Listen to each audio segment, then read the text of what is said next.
Salam alaikum, bonjour tout le monde. Aujourd'hui, nous allons voir une nouvelle leçon, à savoir la versification dans la poésie. Suite à la demande de plusieurs étudiants, je vais découper ce cours en 4 ou 5 vidéos, comme ça il sera accessible à tout le monde. Alors, nous allons aujourd'hui voir des concepts, les règles des décomptes syllabiques, le E muet, la diérèse et la synérèse. Alors les concepts. La versification est l'ensemble des procédés que le poète emploie pour s'exprimer en vers.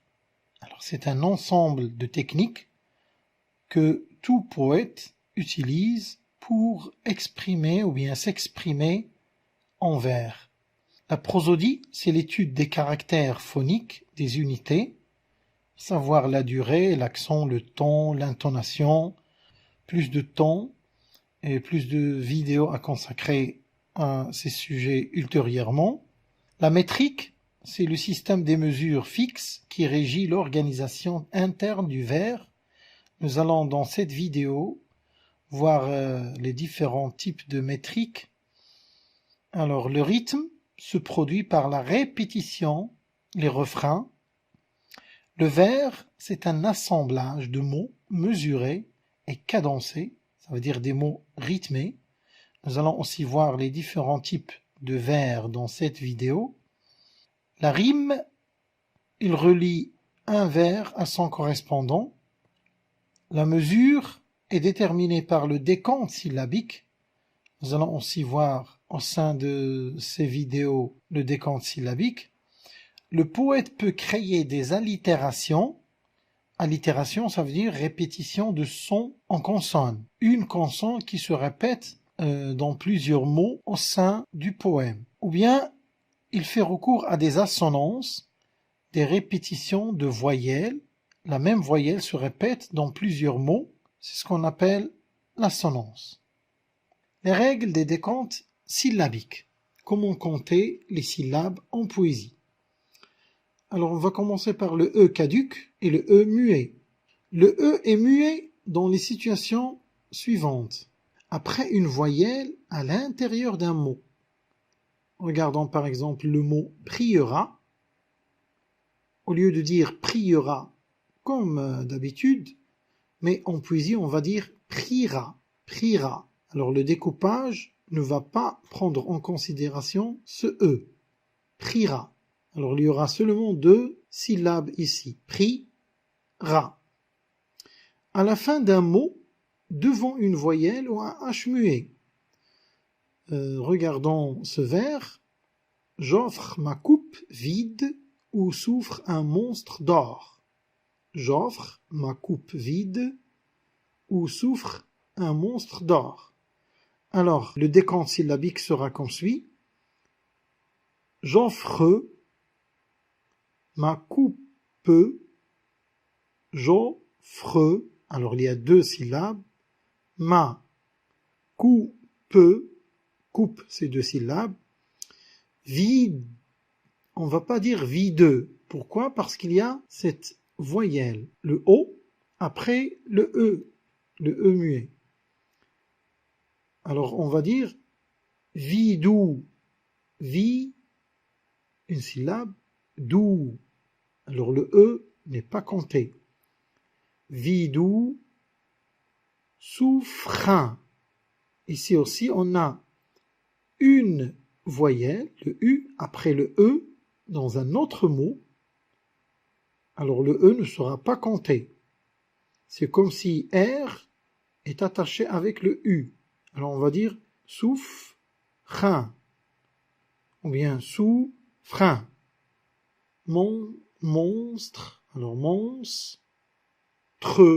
Ici, il n'y a pas une voyelle après le E, alors il sera compté. Monstre d'or. Monstre d'or. Alors nous avons ici une syllabe, 2, 3, 4, 5, 6, 7, 8, 9, 10, 11 et 12. C'est un vers de 12 syllabes.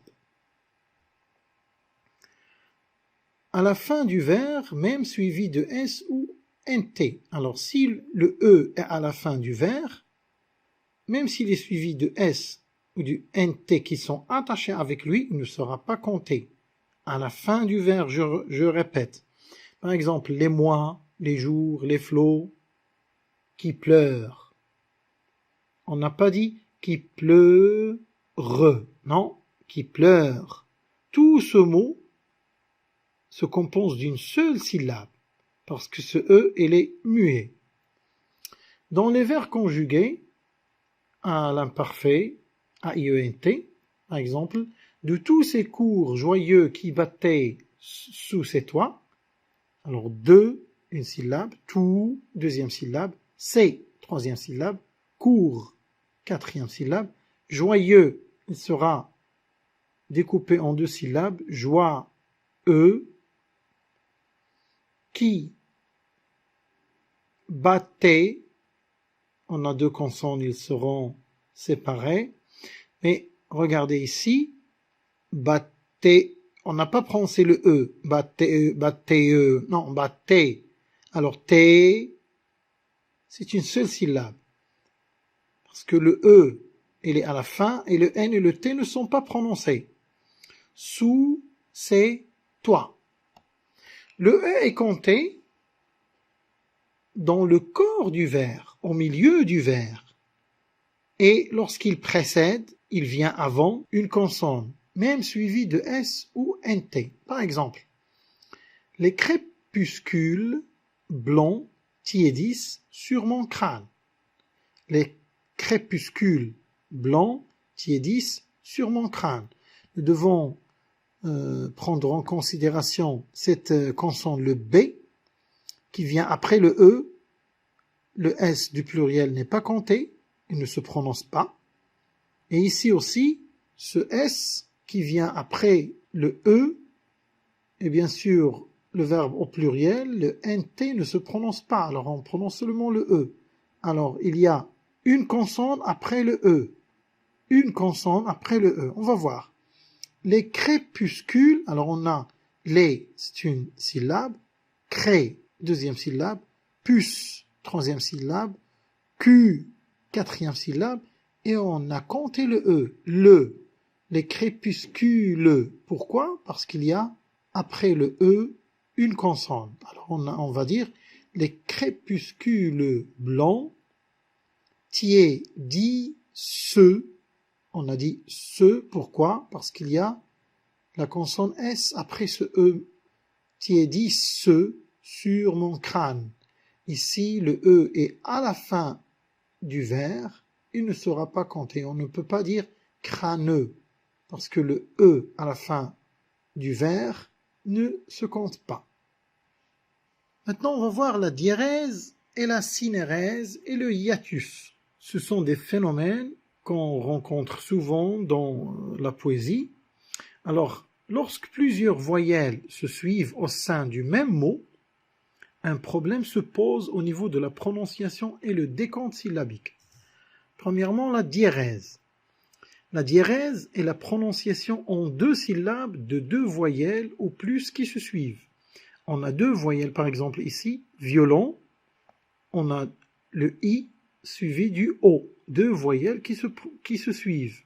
On les prononce en deux syllabes. Par exemple, au lieu de dire violon, on dit violon, violon, violon, violon.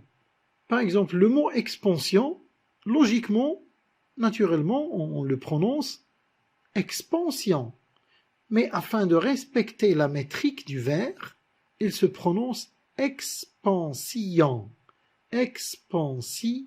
On a deux voyelles qui se suivent, le I et le O, et qui sont lues séparément.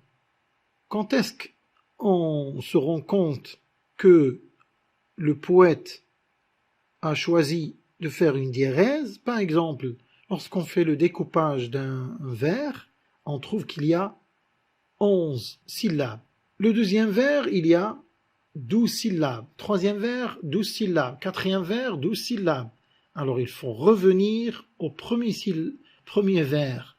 dans lequel on n'a compté que seulement 11 syllabes, il faut chercher s'il y a une diérèse. Ça veut dire deux voyelles qui se suivent et qu'on a compté pour une seule syllabe, il faut les séparer.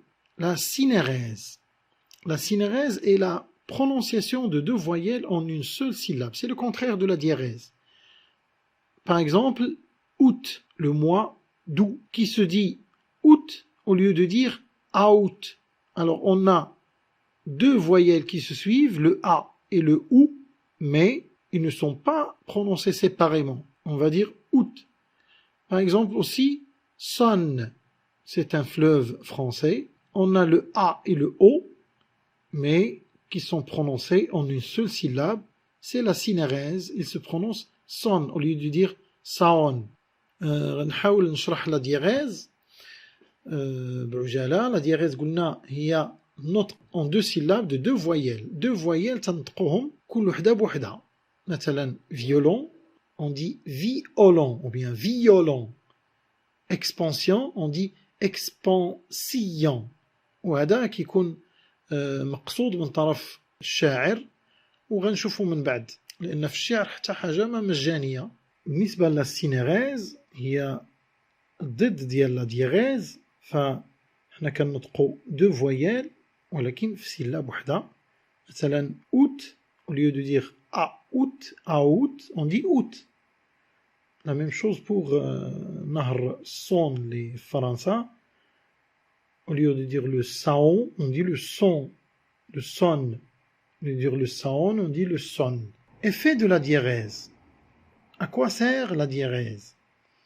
Alors, il sert à attirer l'attention sur un mot important, la signification importante dans le poème.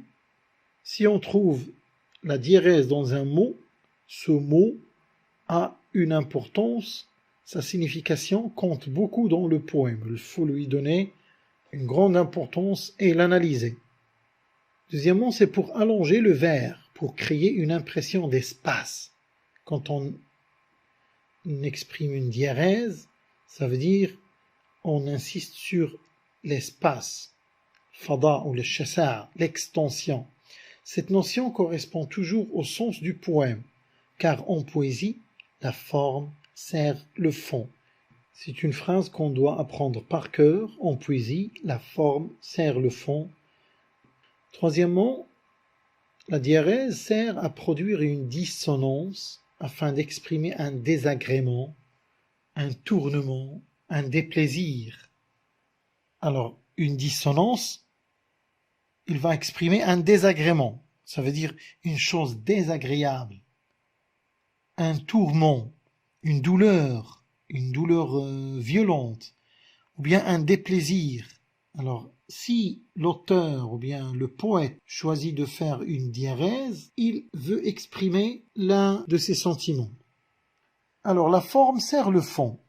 On va voir un exemple de Baudelaire.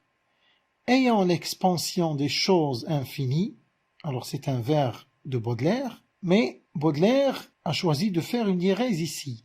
Ayant l'expansion des choses infinies. Alors, la diérèse sur le terme expansion permet de faire entendre l'expansion dont parle Baudelaire. الشساعة الإطالة. فبودلير حاول يطول هذا المو باش يخلي المتلقي يحس بهذه الشساعة والتمطيط. En se réfugiant dans l'opium immense. Réfugiant. Alors, on a utilisé ici une diérèse, J-en, et dans l'opium, opium, immense. L'opium, هو الأفيون, يعني مخدر الحشيش. Baudelaire parle de l'effet de l'opium qui crée une sensation d'espace intérieur.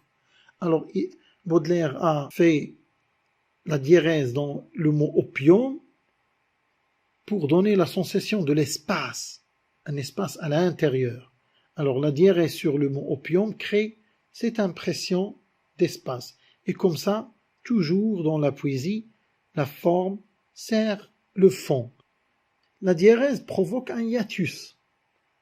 Le hiatus est le choc de deux voyelles, une après l'autre. Le hiatus هو تولي عندنا une voyelle وحدة تبع الأخرى. Et c'est un choc. Soit à l'intérieur d'un mot, comme violon, soit à la frontière de deux mots. Il a là, a mien. A. C'est un hiatus, c'est un choc. D'habitude, la langue évite les hiatus. عادة اللغة كتفادى هاد الhiatus qui sont jugés désagréables, mais le poète peut les créer volontairement. Volontairement, ça veut dire c'est lui qui a choisi de mettre des mots qui contiennent des voyelles l'une après l'autre, afin d'exprimer le déplaisir. Ça veut dire l'absence de l'harmonie. Riyab l'insijam. Lorsqu'on dit le violon frémit comme un cœur qu'on afflige, cette diérèse souligne l'affliction évoquée. Ça veut dire un chagrin, un malheur, huzn. Alors le violon frémit comme un cœur qu'on afflige, qui se met à geindre opiniâtrement. Au lieu de dire opiniâtrement, mais il a choisi de dire opiniâtrement. C'est pour provoquer ce déplaisir. Cette diérèse désagréable nous invite à partager le déplaisir évoqué. وكما قلت من قبل هاد لا دياريز ولا لا سينيريز ولا الياتوس راه كنكتشفوها ملي كنديرو لو ديكوباج سيلابيك ديال لو فير. فما يمكنش نلقى واحد لو فير فيه 10 ديال لي سيلاب واللي تابعوا 10 ديال لي سيلاب واللي تابعوا 9 واللي تابعوا 10. يعني هذاك اللي فيه 9 خصني نقلب على 2 فويال اللي خليتهم انا ملاصقين. يعني ملي غنديرهم يعني الشاعر قاصد انه يدير لا diérèse. Alors comme ça on a fini cette vidéo. Dans la vidéo suivante il y aura objet de la délimitation syllabique. Nous allons voir comment découper un vers en syllabes et les types de vers. Merci pour votre attention. J'attends toujours vos remarques et à la prochaine. Syllabique.